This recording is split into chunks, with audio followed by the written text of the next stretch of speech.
जावेद सुल्तान साहब, thank you very much, आपने वक्त निकाला हमारे हमारे साथ बात करने के लिए।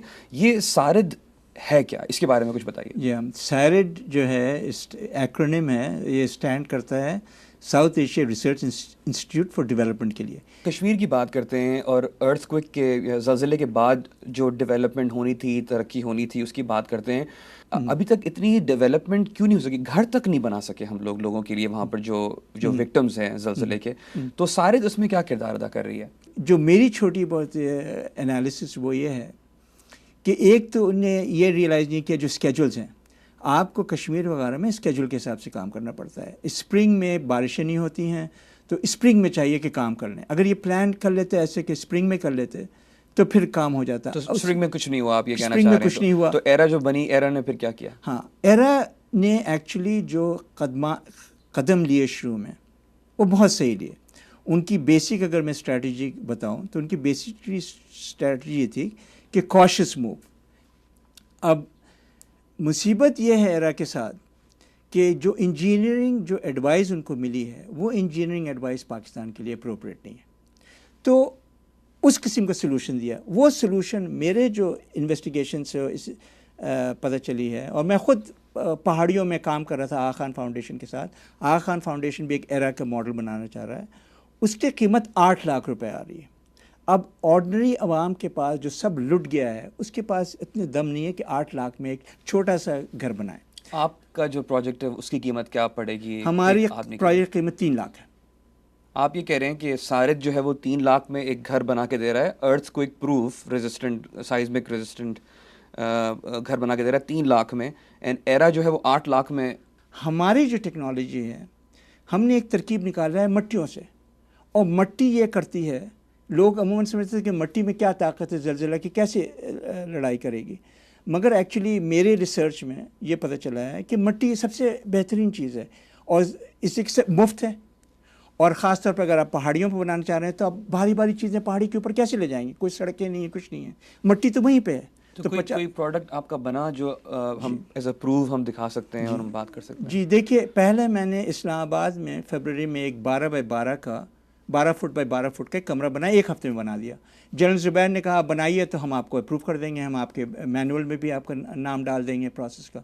मगर इत्तेफाक से जनरल ज़ुबैर नहीं आ पाए, और उनके जो चीफ स्ट्रक्चरल इंजीनियर आर्मी के वो आए, देखे, वो कहते हैं जावेद तुमने तो ये कमाल कर दिया, ये तो दिस इज़ एक्सीलेंट, एक्स्ट्राऑर्डिनरी, ये तो बिल्कुल चलेगा।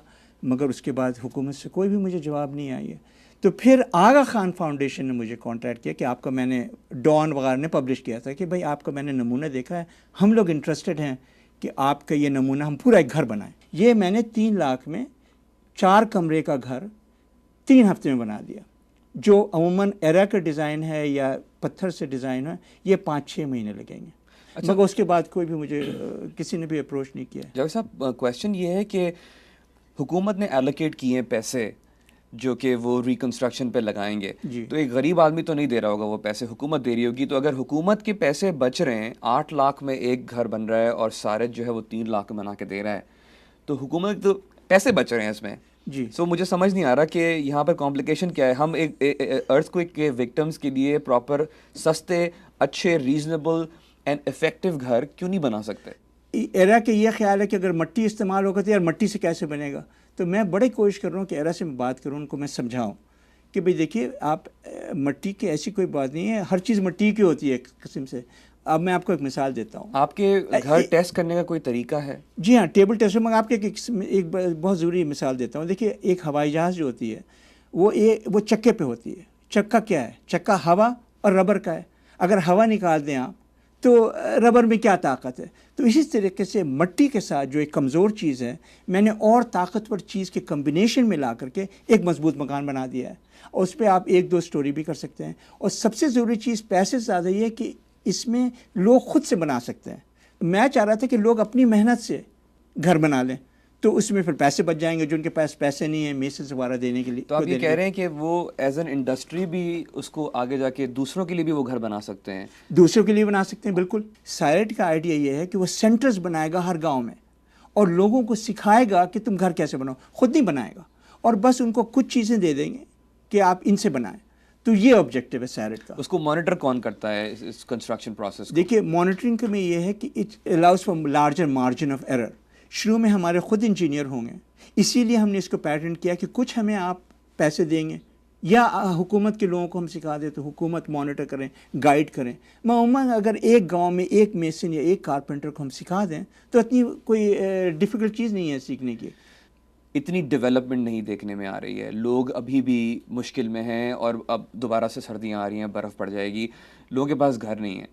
तो मुझे समझ नहीं आ रहा कि ये इतना इतना बड़ा मसला तो होना नहीं चाहिए, क्योंकि हुकूमत है, हुकूमत का पैसा है, सारे जैसे लोग हैं। इसका सलूशन कब निकलेगा सर?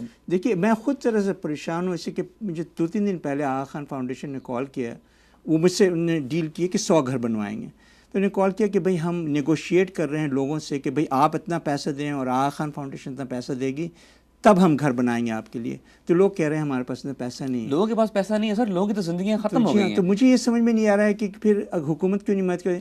www.sarid.net, जी हाँ, sarid.net। जी जावेद सुल्तान साहब, आपका बहुत बहुत शुक्रिया, आपने वक्त निकाला, आप बॉस्टन से यहाँ पर आए बातचीत करने के लिए। हम उम्मीद करते हैं कि एरा भी आपकी आवाज़ सुने और हुकूमत पाकिस्तान भी, and we wish you all the best. And उम्मीद करते हैं कि उन लोगों का कुछ हो जो बेघर हैं और उनके पास कोई सर छुपाने के लिए जगह नहीं है। इमरान साहब को बहुत बहुत शुक्रिया मुझे बुलाने का। Thank you very much. शुक्रिया।